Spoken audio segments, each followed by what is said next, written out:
नमस्कार दोस्तों, आप सभी का स्वागत है हमारे YouTube चैनल में। दोस्तों, आज की जो कहानी है ये कहानी बड़ी ही ज्ञानवर्धक और बड़ी ही प्रेरणादायक है। आज की जो कहानी हम आप लोगों के समक्ष लेकर आए हैं ये कहानी है दो टिटहरी का जोड़ा और एक समुद्र की कहानी है। दोस्तों, आज की इस कहानी में हम जानेंगे हमें अपने शत्रु को कभी भी कमजोर नहीं समझना चाहिए। ये सबसे बड़ी भूल बन सकती है। शत्रु किसी भी अवस्था में हो उस पर पूरी दृष्टि और हमें उसकी पूरी जानकारी रखनी चाहिए। शत्रु सदैव आपकी लापरवाही का फायदा उठा सकता है, क्योंकि दोस्तों शत्रु को कभी भी आपके कमजोर होने का भ्रम नहीं होना चाहिए। ऐसी स्थिति में शत्रु आपको हानि पहुंचाने का प्रयास कर सकता है। शत्रु हानि ना पहुंचा सके इसके लिए सदैव अपनी शक्ति में वृद्धि करते रहना चाहिए। जिस प्रकार से कमजोर और रोगी शरीर को बीमारियां घेर लेती हैं, उसी प्रकार से कमजोर और शक्ति से क्षीण व्यक्ति को शत्रु पराजित कर देते हैं। आज के इस कहानी से हमें यही सीख मिलने वाली है। दोस्तों, कहानी को पूरा सुनिएगा। कहानी बहुत ही प्रेरणादायक और बहुत ही ज्ञानवर्धक है। चलिए कहानी को शुरू करते हैं, लेकिन उससे पहले आप सभी से निवेदन है, यदि चैनल पे नए हैं तो चैनल को सब्सक्राइब करके बेल आइकन को ऑन कर लें, ताकि हमारी आने वाली वीडियो का नोटिफिकेशन आप तक सबसे पहले पहुंचे। चलिए शुरू करते हैं आज की ये कहानी। दोस्तों, ये बात प्राचीन काल समय की है। एक विशाल समुद्र के तट पर एक टिटहरा और टिटहरी का प्यारा सा जोड़ा रहता था। टिटहरा की जो पत्नी टिटहरी थी वो गर्भ से थी। दिन भर वो टिटहरा और टिटहरी का जोड़ा अपने भोजन और पानी की व्यवस्था करते और शाम को वापस अपने घोंसले में आ जाते। धीरे धीरे करके उस टिटहरी के बच्चे देने का समय नजदीक आने लगा। जब टिटहरी के अंडे देने का समय नजदीक आ गया तो अपने पति टिटहरा से बोले कि पिया जी, मेरा अंडे देने का समय नजदीक आ गया है। तो उसने कहा कि वह अंडे देने के लिए हमें एक सुरक्षित जगह ढूंढे और मैं वहीं पर जाकर अपने अंडे को रखूंगी, क्योंकि यही पास में समुद्र है। यदि मैंने यहाँ पर अपने अंडे दिए तो समुद्र का कोई भी भरोसा नहीं है, कभी ये जाकर हमारे अंडे को बहा ले जाए। दोस्तों, टिटहरी की बात सुनकर टिटहरे ने उसे भरोसा देते हुए कहा कि प्रिय, यह स्थान भी पर्याप्त सुरक्षित है, तुम चिंता मत करो। टिटहरी ने कहा, जब समुद्र की लहरें उठती हैं तो एक वयस्क हाथी को भी खींच ले जाती है, तो इस समुद्र के सामने हमारे अंडे कैसे टिकेंगे? इसलिए हमें समुद्र से कहीं दूर जाकर अपने अंडे देने चाहिए। दोस्तों, टिटहरी की बात सुनकर टिटहरे ने कहा, समुद्र के पास इतना साहस नहीं है कि हमारे अंडे को नुकसान पहुंचा सके। तुम यहाँ बिना किसी डर के अंडे दे सकती हो। दोस्तों, जब ये दोनों बातें टिटहरा और टिटहरी कर रहे थे तो समुद्र भी इन दोनों की बातों को ध्यान से सुन रहा था। समुद्र ने सोचा, ये टिटहरा बड़ा ही अहंकारी है। वह जब भी सोता है तो अपने चार पैर आसमान की तरफ करके सोता है, ताकि कभी आसमान गिरे तो वह आसमान को अपने पैरों पर उठाकर अपनी रक्षा कर सके। इसका अभिमान चकनाचूर होना जरूरी है। दोस्तों, ये सारी बातें समुद्र अपने मन में बिठा कर रखा हुआ था। इधर जब टिटहरी का अंडा देने का समय आता है तो वो समुद्र के किनारे ही अपने प्यारे प्यारे अंडे दे देती है। दोस्तों, जब वो टिटहरी अपने अंडे समुद्र के किनारे रखकर दाना पानी चुगने के लिए वो दोनों अपने घोंसले से उड़कर जंगल की तरफ जाते हैं, तभी इधर समुद्र को मौका मिल जाता है। वो अपने लहरों में इतनी तेजी उफान मारता है कि अपने लहरों के साथ ही उस टिटहरी के अंडे को अपने में समेट लेती है। दोस्तों, इधर शाम को जब टिटहरी दाना पानी चुगकर अपने घोंसले में पहुंचती है तो वहाँ अंडे ना पाकर वो बहुत दुखी हुई और बिलाप करते हुए रोने लगी। तभी पीछे से टिटहरा भी आ जाता है। वो अपनी पत्नी टिटहरी को रोते हुए और बिलाप करते हुए देखकर बोला कि प्रिय, तुम रो क्यों रही हो? तब टिटहरी टिटहरे से कहती है, मूर्ख, मैंने तुम्हें पहले ही आगाह कर दिया था कि यह समुद्र हमारे अंडे को ले जाएगा, पर तुमने अपने अभिमान में मेरी बातों पर ध्यान नहीं दिया। जो अपने शुभचिंतकों की बातों पर ध्यान नहीं देते उनकी ऐसी ही दुर्दशा होती है। अपने अभिमान में मेरी बातों पर ध्यान नहीं दिया।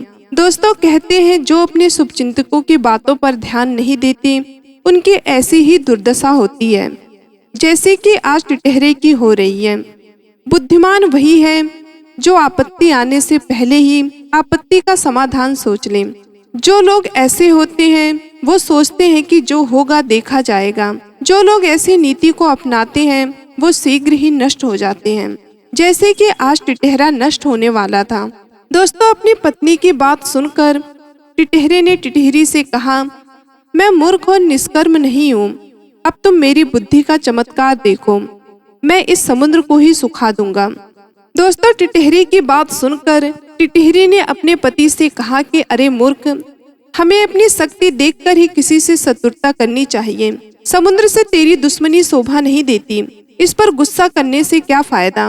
टिटहरा अपनी पत्नी टिटहरी की बात सुनकर वो बोला कि क्या तुम्हें मेरे ऊपर विश्वास नहीं है? देखो, मैं इस समुद्र को कैसे खाली कर देता हूँ और अपने अंडे को मैं वापस लेके आता हूँ। दोस्तों, फिर टिटहरी अपने पति टिटहरा से कहती है कि देखो, हमें कभी भी दुश्मनी बेवजह किसी से मोल नहीं लेना चाहिए। हमें अपनी औकात देखकर ही हमें शत्रुता करनी चाहिए।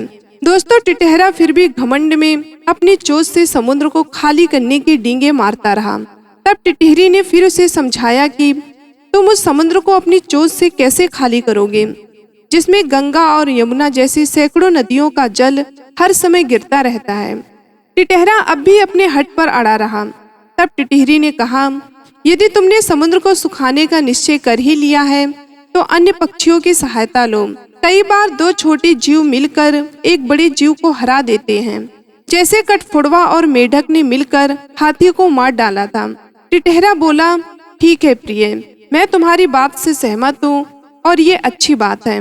मैं अपने जान पहचान के दूसरे पक्षियों की मदद से समुद्र को सुखाने की योजना बनाता हूँ। दोस्तों, यह कहकर टिटहरा वहाँ से उड़ गया और वो जाकर हंस के पास पहुँचा। उसने हंस, बगुला, सारस, गौरैया आदि अनेक पक्षियों की अपनी व्यथा कथा सुनाई और बोला कि समुद्र ने मेरे अंडे को अपने अंदर ले लिया है और मुझे समुद्र को किसी भी तरीके से सुखाना है। दोस्तों, टिटहरे की बात सुनकर तब सभी पक्षियों ने मिलकर कहा कि हम सब तो समुद्र के सामने कमजोर हैं, लेकिन पक्षियों के राजा गरुड़ आपकी मदद जरूर करेंगे। हम सब पक्षियों को मिलकर उनके पास जाना चाहिए। दोस्तों, यह कहकर सभी पक्षी पक्षियों के राजा गरुड़ के पास गए और उन्हें सारा वृतांत कह सुनाया। सारे पक्षियां कहने लगे, हे पक्षी राज, आपके रहते हुए समुद्र ने हम सभी पक्षियों पर यह अत्याचार किया है। हम समुद्र से इसका बदला लेना चाहते हैं। आज वह घमंडी समुद्र इस टिटहरी के अंडे बहाकर ले गया, कल वह किसी और पक्षी के अंडे बहाकर ले जाएगा। यदि यह अत्याचार रोका नहीं गया तो पूरा पक्षी कुल नष्ट हो जाएगा। दोस्तों, गरुड़ ने सभी पक्षियों की बात सुनकर उनकी मदद करने का फैसला किया।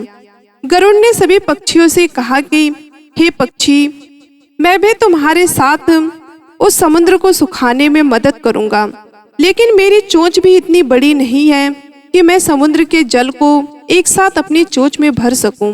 दोस्तों, तब सारे पक्षियों ने गरुड़ से कहा कि हे गरुड़ राज, आप तो स्वयं भगवान विष्णु की सवारी हैं और यदि आप भगवान विष्णु से आग्रह करेंगे तो भगवान विष्णु आपके आग्रह पे जरूर खरे उतरेंगे। तो गरुड़ ने बोला कि ठीक है, चलो हम सभी मिलकर भगवान विष्णु के पास चलते हैं। दोस्तों, इधर सारे पक्षी और गरुड़ मिलकर भगवान विष्णु के पास पहुंचते हैं और इधर भगवान विष्णु माता लक्ष्मी के साथ विश्राम कर रहे थे। सारे पक्षियों को एक साथ आता देख विष्णु भगवान ने पूछा कि हे पक्षियों, तुम सारे लोग एक साथ यहाँ कैसे पधारे? दोस्तों, तब सारे पक्षियों ने विष्णु भगवान से कहा कि हे प्रभु, समुद्र ने हमारे साथ बहुत गलत काम किया है। तो विष्णु भगवान ने पूछा कि क्या किया है? तो पक्षियों ने बोला कि हमारे पक्षी समाज में एक टिटहरा नाम का पक्षी रहता है। उसकी पत्नी गर्भवती थी। उसने समुद्र के किनारे अंडे दिए हैं, जिसके अंडे को समुद्र बहा कर ले गया है और हम चाहते हैं कि समुद्र को सुखा दिया जाए ताकि वो टिटहरे के अंडे को वापस कर सके। दोस्तों, उन सभी पक्षियों की बात सुनकर विष्णु भगवान बोले कि ठीक है, तुम लोग अपने अपने स्थान पर जाओ और मैं समुद्र को सुखा दूंगा। दोस्तों, सारे पक्षी भगवान विष्णु की बात सुनकर अपने अपने स्थान पर आ जाते हैं, लेकिन 2-4 दिन का समय बीत जाता है। उधर भगवान विष्णु कुछ भी नहीं किए होते हैं। इधर सारे पक्षियों में खलबली मची हुई होती है। फिर वो गरुड़ के पास आते हैं। गरुड़ से बोलते हैं कि हे गरुड़ राज, अभी भी विष्णु भगवान ने समुद्र को सुखाया नहीं है। तो गरुड़ ने बोला कि ठीक है, तुम चिंता मत करो, अब इसका उपाय मैं खुद ही करूँगा। दोस्तों, सारे पक्षी और गरुड़ एक स्थान पर बैठे हुए थे और समुद्र को सुखाने की योजना बना रहे थे। उसी समय भगवान विष्णु का एक दूत गरुड़ से मिलने आया। उस दूत के माध्यम से भगवान विष्णु ने गरुड़ को सवारी के लिए निमंत्रण भेजा था। गरुड़ ने दूत से क्रोध पूर्वक कहा कि जाओ और भगवान विष्णु को दूसरी सवारी की व्यवस्था करने के लिए कह दो। दूत ने क्रोध का कारण पूछा तो गरुड़ ने सारा वृतांत कह सुनाया।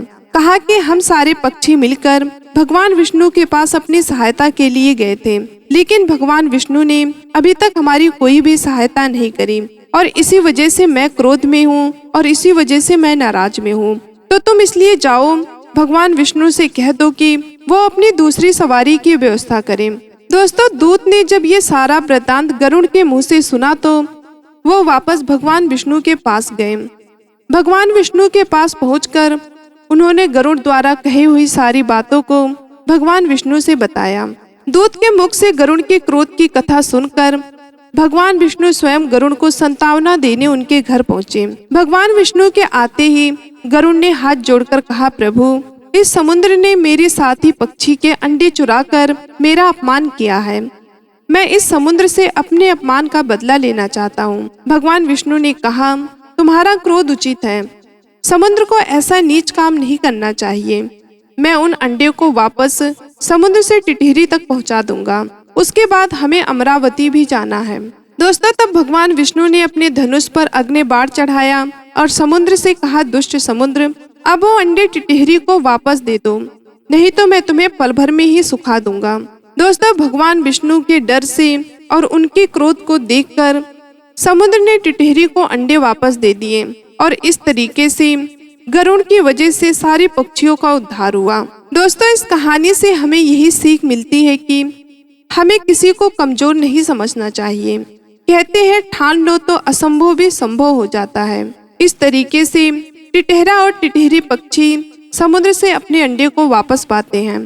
दोस्तों, उम्मीद करती हूँ आज की ये कहानी आपको बेहद ही पसंद आई होगी और इस कहानी से आपको बहुत जानकारी भी मिली हुई होगी। मिलते हैं अगले वीडियो में, तब तक अपना ख्याल रखना। धन्यवाद।